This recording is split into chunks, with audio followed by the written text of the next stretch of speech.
Hey, today we're really excited for this week's episode. We sat down and chatted, Jake and I, here with Stephen Colvin from Bobelo, and it kind of sounds about what you think it would sound like. It's a carbonated drink with zero sugar, zero fillers, very nutritious, and it's just fun.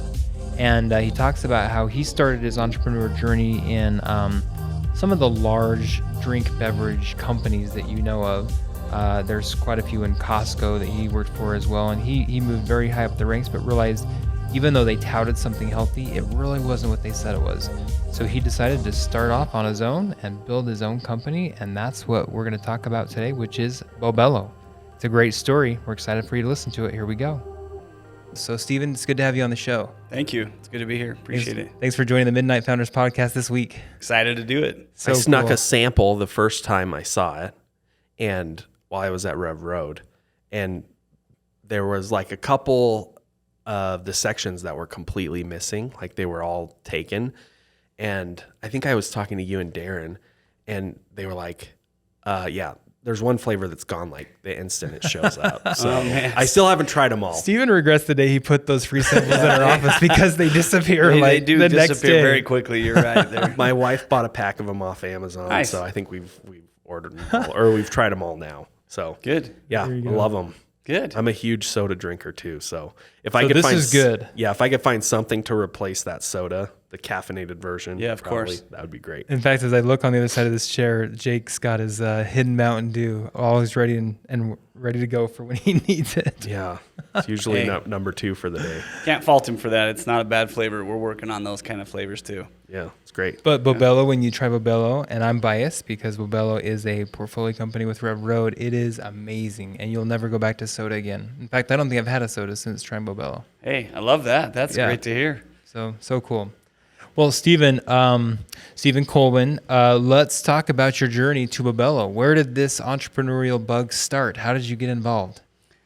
So that's probably two questions. The entrepreneurial bug started when I was a little kid. Yeah. It's always kind of been that way. I've always tried to figure out a way how to hustle, whether it's shoveling snow or working at a hotel or whatever it was. I was always hustling. But then my dad was also very entrepreneurial minded, but he never went and did entrepreneur stuff because he was more worried about taking care of us.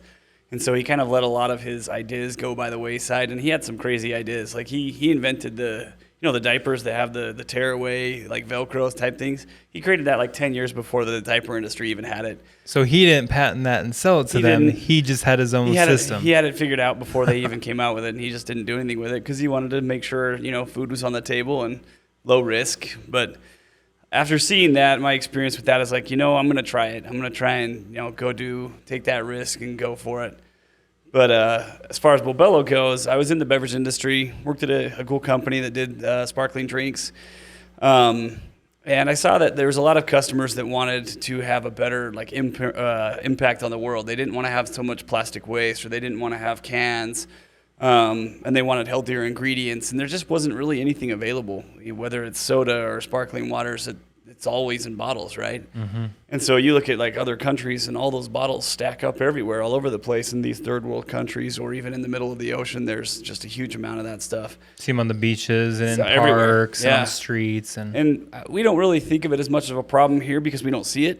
And it's a huge problem. Like, it's a global problem. And I'm not a excessive conservationist, I don't know what you want to call it, but I definitely see that, hey, we can do more and do better. So I sat down and tried to figure out how to create a product that was totally sustainable, healthy, but delicious and fun at the same time. And it took a lot of time. It took several years. I do a lot of stuff in the mountains, right? Sure. So I'm always in the mountains, and sometimes I get really... You live in the good place for that. Yeah.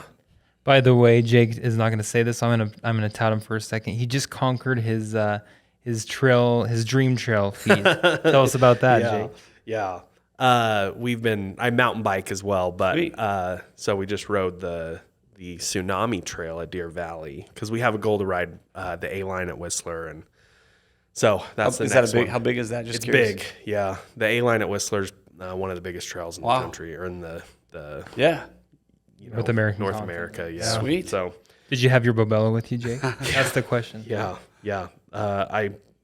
I wish I would have had all the Bobelo. How does it do in like a Camelback? So I actually use it in my Camelback myself. Okay. Like I recently hiked, Mount Timpanogos. I use that the whole way up and back in the Camel Pack. It's not going to be as concentrated as it would be like in a normal size small bottle. Stay fizzy though. It's not as fizzy when you're putting like 4 liters of water for a pack or two, but it's the taste is still really good, and the hydration components, which are what are some of the most important aspects, it's all there. And so it's like a better tasting hydration Camel Pack at that point. Yeah, I like it. Yeah, so anyways, I was in the mountains, and whenever I'm out exploring, I'm really far in the backcountry, and I come across like a soda bottle or a can. It always makes me so mad. Same. So I really like what you're doing. Well, and who's the crazy person that's carrying that around all the way out into the middle of the country? Like that's so much weight and so much to pack. You can pack a box of ours, 40 of them for half a pound or a pound, and then just siphon water right out of that crystal clear lake or wherever you're at. I love it. Just purify it and make your own soda like that. That's it. My Wyoming trip later this year, I'll have a pack of Bobelo. Awesome. That's exciting. So, Stephen, I mean, the beverage industry is super crowded, and it's hard to get into, right? Yes, it is. So you didn't just start Bobelo. Tell us a little bit about your journey leading up to Bobelo and some of your experience in the past. So the beverage industry, you're right, it is very crowded.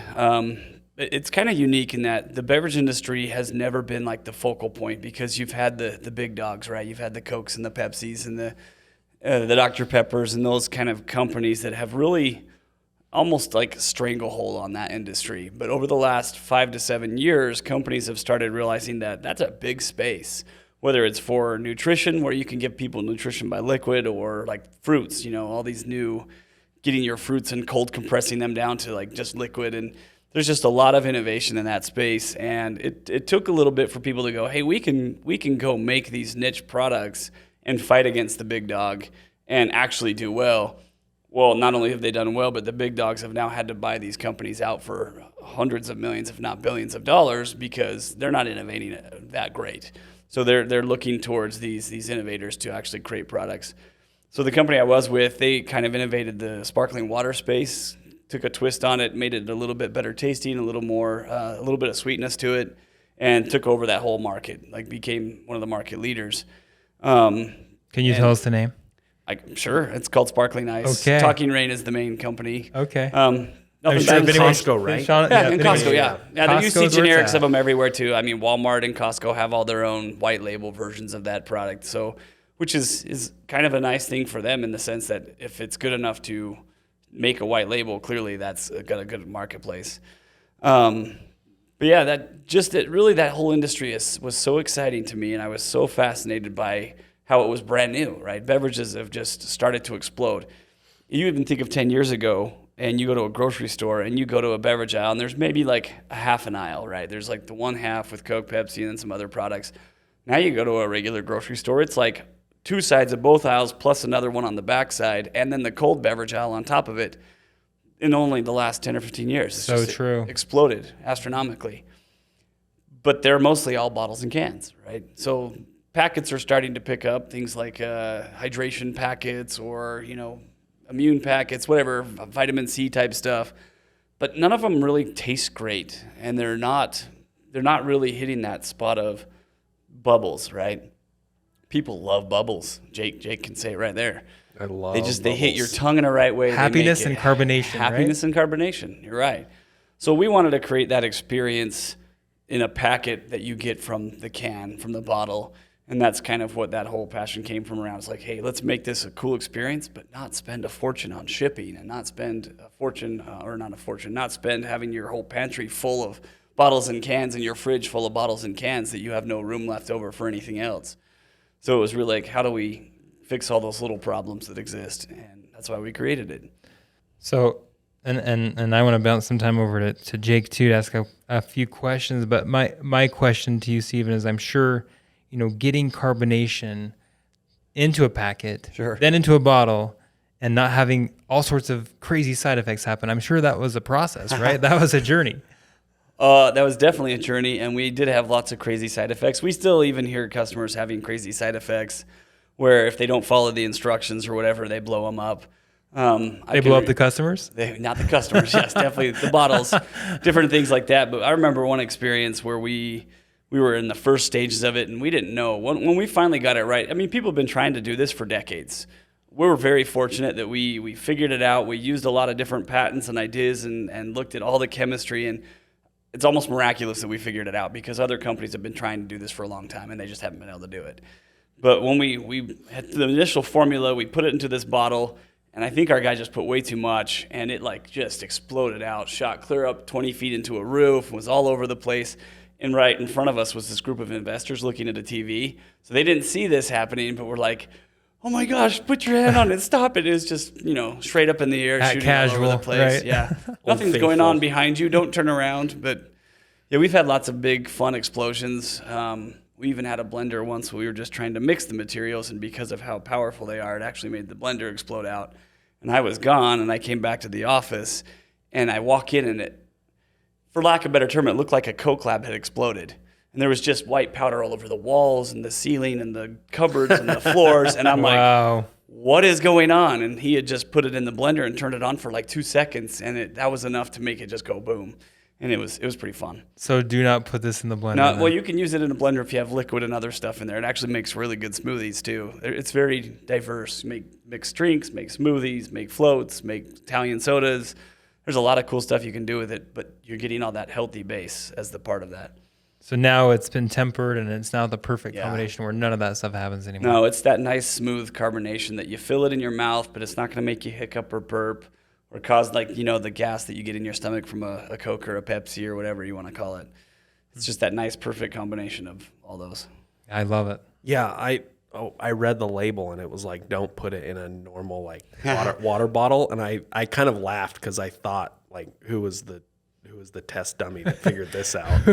Who did it wrong first? We did. We had plenty that they didn't come out the top. They actually came out the sides. Oh, really? So, yeah. It's that strong? It is that strong. That's crazy. So the cheap, crappy like plastic water bottles and stuff, they don't work so. They don't hold up to the power of Bobelo. The power of Bobelo. Those are some serious bubbles. Delicious. So when did this whole journey start? 20. Well, when I was in the beverage industry, it kind of started a little bit. I didn't really do much until after I left that company, and that's when I really started hardcore into learning about how could I do the chemistry to make it happen. Do you have a background in chemistry? None, no. I went and studied thousands of patents. I went and studied chemistry. I actually got chemistry courses online and started learning a bunch of that, and kind of came up with the base formula of what could work, but it tasted like crap. It was terrible. And at that point, once I kind of had that base down, I brought in other chemists and nutritionists and experts in the field to say, hey, how can we make this taste good? How can we make it nutritious and function properly all simultaneously? My wife lets me do like a lot of little hobby projects at the house. I don't think chemistry is one of those things. Yeah, mine either. I'm not allowed. Yeah, I think she'd cut me off if I was like, hey, I'm going to try some chemistry that I saw on YouTube.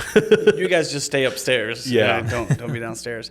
It's funny you said that, because we did have, we were at first in a basement of our basement. We actually worked from the basement house. And we once had a bunch of raw ingredients. They were just like 1 kilogram packets of white powder. They were stacked really high, and we were at a walkout basement. So you could see the street from the windows. And all of a sudden, this police officer pulls up and stops. And he looks in, and we're all in like these big masks, like the ventilators, and we have goggles on. Whoa. And they have like all these kilos stacked of white powders. And we just look at him, we pull off the mask, and we're smiling and waving, and he's just staring at us, thinking that we're all like, we're going to prison. We're going to prison. We're in so much debt. But no, it was just good flavors and like sodium bicarbonate and other safe ingredients. But man, it really looked like we were doing a meth lab in the house. That's a good story. What other, you've probably seen the craziest of crazy experiences, right? With, creating and building a beverage company. So that's a great story. What's another really amazing, crazy, wild story that people would not believe if they heard it? Getting the things done to actually like sell the product have been some pretty crazy ones. I remember an order we got in our very, very early days, right before COVID hit. We got an order for, I think, 1,500 or so boxes with it, a bottle, our powder, and everything. And we didn't have any of the stuff even ready. Like, we were still getting stuff from shipments on the port and Los Angeles, and things were all over the place. And we had to have it by this special deadline. Stacked up for months. Stacked up for months. And just like And the first set we got in, there was like a bunch of bad ones, and we had to like manually fix them with little miter saws and all kinds of crazy stuff for the bottles themselves to get it to this large company in Utah that I won't say the name of the company, but it's a mattress company that rhymes with Urple. And I have no idea who we you're talking spent about. days and days and literally all night long, like getting this order ready to go. And by the time we like stuck it on this truck, we went and rented a truck from Home Depot kind of thing and got it there. Like we were literally like doing the last package the day we had to deliver everything to this company because they're having a big party for their employees. So that was nuts. Just trying to get 1,500 of these welcome kits all put together in a matter of a week and a half or so. Staying up every night, it was crazy. Yeah, I mean, we hear that story pretty consistently where it's like, hey, we sold a bunch of these and now we got to figure out how to fulfill What do we do? that order. We better get going on how we're going to figure this out. Yeah, that's a good way to validate, right? We learned about validating. So That's right. getting orders is a really good way to prove you have a market for what you're doing. For sure. But it sounds like they loved it. The party went amazing, and It did. all is well. And now you're cranking. We're cranking. It's been a different experience trying to launch a consumer product company in the middle of this pandemic. Like it's been complicated. Originally, we were launching into business to business. So like the tech companies around Utah would buy for the break rooms, and we had a lot of commitments. But right when we finally got all of our product in and started fulfilling is when COVID hit. So our entire business model got completely shut down, like right after launching, and we had to completely switch. Like, okay, well now let's change to direct to consumer. So we had to build out all of the direct to consumer, and now we're dealing with inflation and all these other things. So it's been just issue after issue after issue. Even though the product's so amazing, we're trying to fight against all these other outside forces and still survive and grow. And it's been a challenge, but it's been fun. Are you mainly focusing on direct-to-consumer right now, Yes. or have you shifted some of that back to the B2B? So we're almost all direct-to-consumer. We have a few companies using it in their break rooms, and I think that would improve or that would gain more steam if we put a focus on it. We haven't done that because we put so much emphasis on the B2C and growing that side out. But I think B2B is an awesome place for it because if you think about everything that they're drinking and they're drinking, Monsters and Red Bulls and all the other garbage drinks that actually make their employees less productive and less healthy. And ours is more affordable and healthy. It's a great play to be like, hey, you're going to have more healthier employees. They'll have better immune systems. They'll have less stress. All these things that our product does. So it's a great play for us to move back to at some point and figure that out. Yeah, I know a lot of people right now are dealing with that transition back to the office. So might be the right time. Yeah, could be a good time to go back and push it again. Yeah. So what flavors do you have? So we have 6 flavors right now.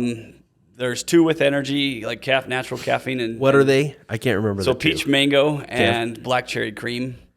And the black cherry is really unique too. It's actual acerola extract and like cherry extract. So it's not like your Shasta or your soda black cherry, but it actually tastes like eating a bowl of cherries, but in a soda form. So I think that's the one that was sold out, right? Is that the one that's it's probably the always- peach mango. so. Peach mango is like insanely popular. It tastes like your Peachio rings. Okay, yeah, They're that's- both I haven't tried amazing, that and one. I don't even like cherry, and I love Bobelo cherry. It's a very flavor. different flavor. Yeah. So those are the 2 energies. We are coming out with more energies. We're trying to do a blackberry lemonade, a starfruit punch, like a tiger's blood type that's like a coconut, strawberry, watermelon. Those will all be new energy ones. And then for non-energy, we have mountain berries. We have Orchard Breeze, which is a peach, grape, and apple. It's really good. That one was my wife's favorite. It is was really the Orchard Breeze. good one. Yeah. It's very good. And here's a fun tip for her. If she likes hot teas, magically ours make great hot teas. Oh, really? So you just do boiling water, you put a packet in there, seal it in your bottle, and just wait a second. All the carbonation goes away, but then you have this like really rich, delicious hot tea that's hydrating. And we're like, what a weird coincidence. So people drink it that way. So Orchard, then we have a Tropical Bliss, which it's like a pina colada or Disney Dole Whip type flavor. And then the most popular is Lavender Lemonade.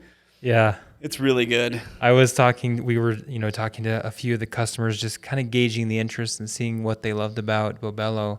And there was this one lady in Georgia, She's like, I buy this product because of the lavender lemonade, and I will always be a customer for Bobelo. And it was just so, That's awesome. It was so funny to hear that. And she's like, I buy this stuff by the case just for that one flavor. So never get rid of the lavender lemonade.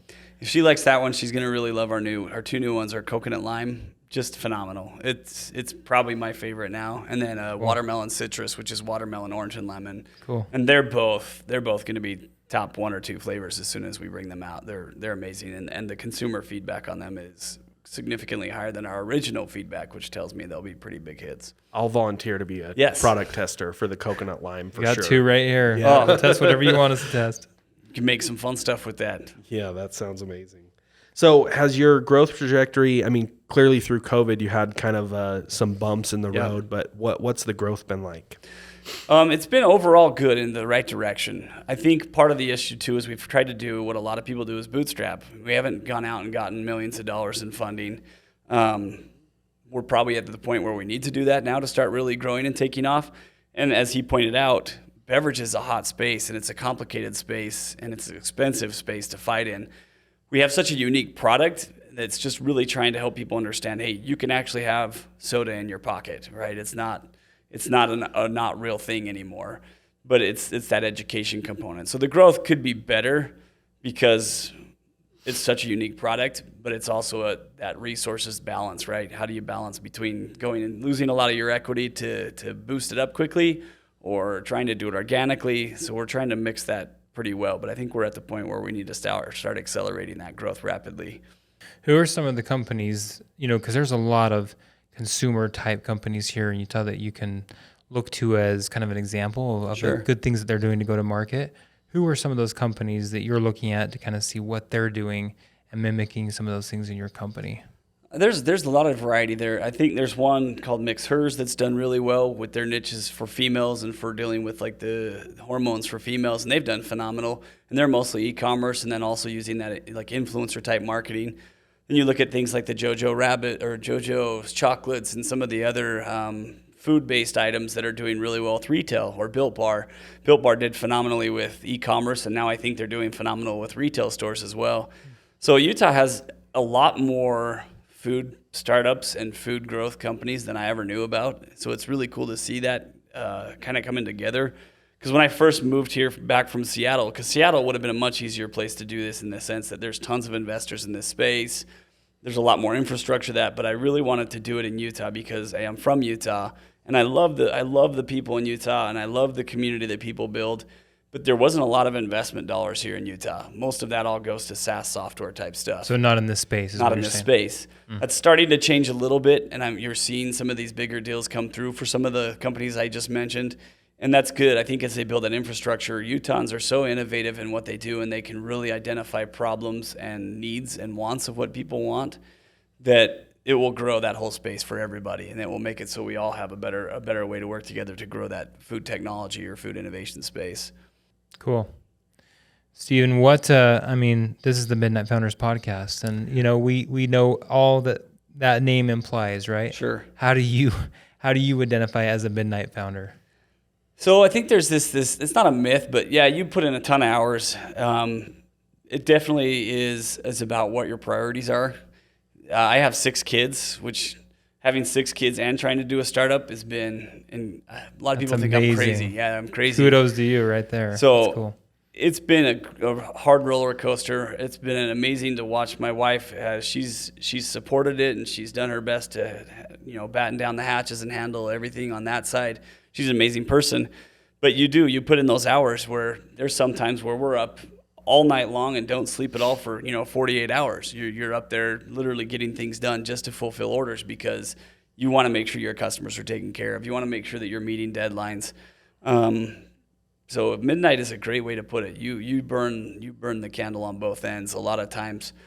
But as I've gotten further into it, I've started to realize that I have to change that. You have to be more balanced, and you have to do those things to take care of yourself physically, because half of entrepreneurship is how well you can mentally adjust and adapt to all the situations. And if you're not on top of your game because you're not sleeping, you're not eating healthy, you're not exercising, those things will really prevent you from maximizing your potential. And I know we've talked a little bit about that. It's just like getting over that burnout and saying, okay, I've got to change some stuff so that I'm not burning myself out and not burning too much. How do you balance that with, you're the person that has to solve all the problems, Sure. right? So what advice do you have for early entrepreneurs that are kind of in the grind right now? How do you find that balance? That's a great question. I think it's one thing I didn't do well, and I'm changing that now, is I didn't delegate enough and I didn't go and seek out enough resources. One of the things that a lot of entrepreneurs have in common is that we're very high energy, whether you call it energy or ADHD or whatever you want to call it. You oftentimes take so much responsibility on yourself and want to have things done in just the right way that you don't delegate enough, or you don't go find people to help you. So I would highly recommend that you go find help, and you go trust people, and you find the right people to put on your team. That's probably one of the huge ones, is finding the right people to put on your team. A lot of times I even did this too, is I hired for desperation. You hire for I have to have somebody do something, but then they may not have been the right fit. They may not have been the right cultural fit. They may not have been the right skill set fit. So it's really just trusting people, finding the right people, bringing them on, and then really giving them the power to do what they need to do to be successful. And you have to learn that lesson early. I didn't learn it early enough, it's been tough. But now that I'm pushing back to that direction, it's been really great. Yeah, I spent the last 10 years of my career kind of in a startup, I guess. I was working as a city manager, and my dad was one of those for a long time. Oh, really? Yeah. So you know how it is. I know exactly how that was. Yeah. So it's definitely a startup. Yeah. And I was working here in Vineyard, so here locally. Oh, wow. And saw the city grow from really small to really big, and yeah, was able to oversee kind of the hiring of all the department heads through that process. And this thing that you said so eloquently about, delegating is so true. Yeah. And it's so valuable, and it's something that took me a long time to learn at Vineyard. And I think it's great advice, and it's much easier to say than to do. Oh, for sure, yeah. 100%. Especially while you're in the moment, because I think you're really right. Entrepreneurs typically have a certain personality type, and they have some control issues, and they want to make sure that it's done correctly. And the thought of giving that up and letting somebody else kind of take the reins and run with that is a difficult thing. Totally. But I do think in order to avoid the burnout and to be successful long term, that does have to happen earlier than most people are willing to let it go. Totally. And eventually you start to realize, hey, it's not the way I would have done it per se, but it's still done well, and it'll still work the way it's been done. So, and that is hard. Yeah, it doesn't mean that it's not right. That's right. It can be right even if it wasn't the way you would have done it. Mm-hmm. I think it's more of the outcomes too. I did a lot of education and strategy and innovation side, and oftentimes people focus too much on the tactics as opposed to the outcomes. And it's really shifting that mindset to, here's the outcome I need. How it gets to there, it doesn't matter, as long as the final product, the final outcome is effective and done right, and it's done within those time frames that need to be done with.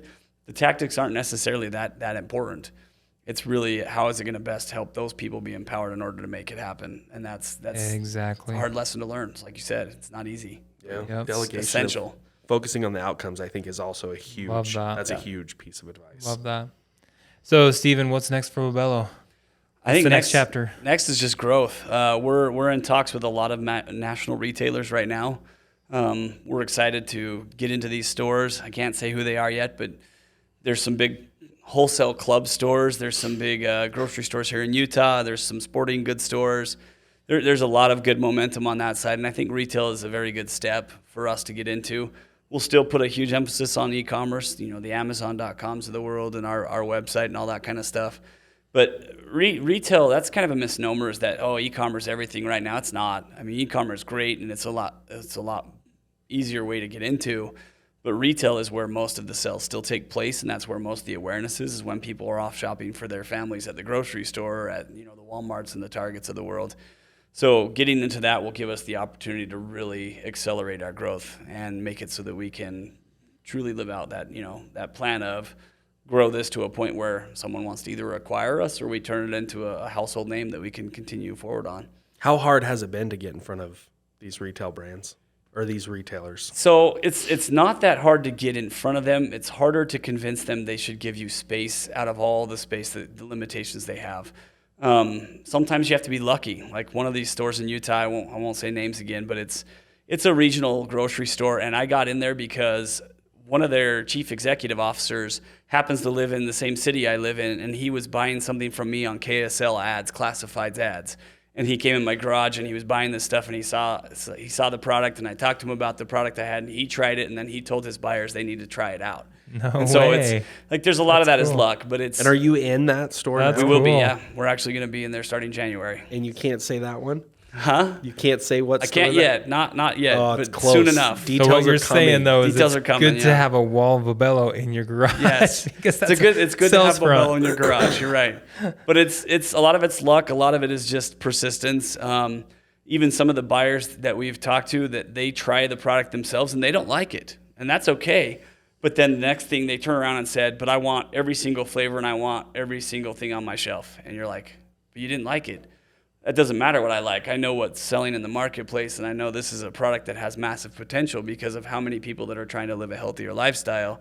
They're willing to take that and put it in the stores because they know what it can be and what it will do, which is great. That's impressive. A lot of buyers, you don't get in if the buyers don't like something, but if they're willing to be humble enough to recognize, yeah, this could help my store and be good for our sales, that's awesome. That's a good buyer to me. Someone that's willing to put something in knowing that it will benefit the store and that brand. And all the while you're reaching that mission of kind of cleaning up our planet Yeah. and making everything a little more, Totally. I don't know, just more green, if you will. More better. Yeah, better than it was. We're actually a B Corp, which is a new type of entity that does good. We have a nonprofit foundation as well, where we donate money from our sales to that nonprofit foundation. And we've done all kinds of things. We've helped build wells in Africa. We've done these Christmas, like giving Christmas to families that they adopt like kids that are drug babies, and they'd adopt lots of them, and we'd actually bring the whole Christmas in for them because they couldn't really afford Christmas.